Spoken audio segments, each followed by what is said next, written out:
Hi, my name is Catherine Psycho, and today for my advocacy and solutions speech, I'm going to be focusing on the topic of animal cruelty. Today in this presentation, I'm going to be talking about the problem of animal cruelty specifically in Ohio and how one can involve themselves in solutions. So I wanted to start this presentation off with asking a question, and I want to know if you have a pet, and if not, does someone you're close to have one? The reason why I'm asking this is because I'm trying to build a connection. I personally do have pets. I have a dog and 2 cats, and I truly think that they bring so much joy and comfort into my daily life and make it so much better. And I think that animals only deserve the same treatment in return, but unfortunately, sometimes they do not.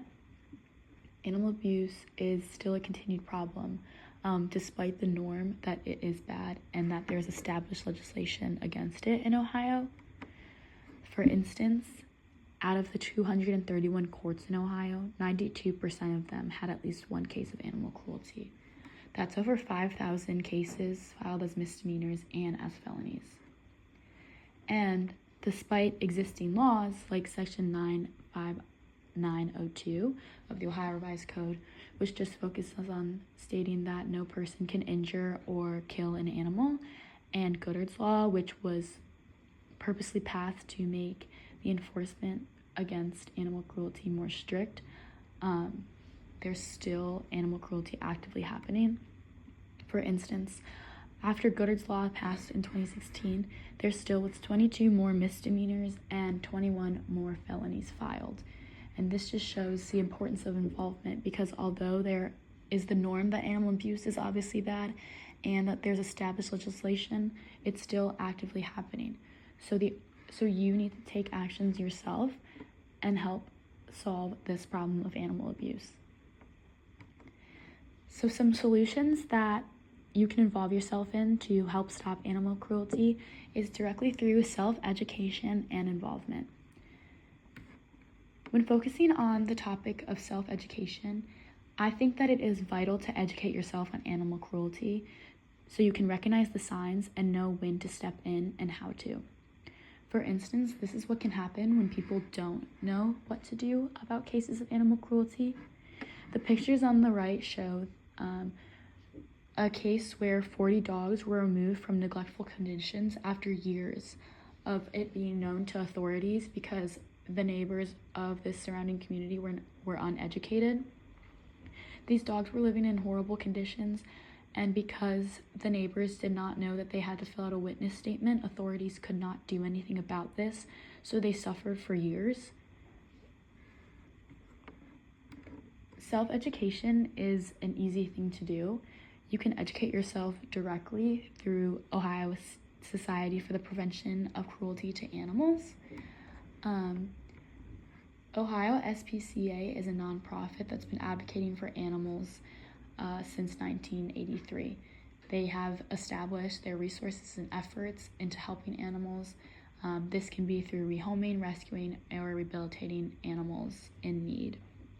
And this organization has direct resources on education through their website directly. Involvement is also a huge component into how to stop animal cruelty. Private donations to SPCA are vital to their efforts since they are a nonprofit. By making a monthly $5 to $10 donation, you can provide for animals in need. They can continue to save, protect, provide care, treatment, and advocate for animals' welfare. Some barriers that people may think they face when trying to involve yourself in the solution to animal cruelty is they may think that educating themselves is a difficult task, but it's really not. I understand personally as a college student that there's school, social life, and more, but the average student has time. For instance, college students on average spend 4.5 hours of social media use a day. By taking 20 minutes away from that time to research animal cruelty, you have the time to inform yourself. And this can lead to having the ability to know when to recognize and how to help an abused animal. Because if you have that much time to scroll, you also have time to inform yourself.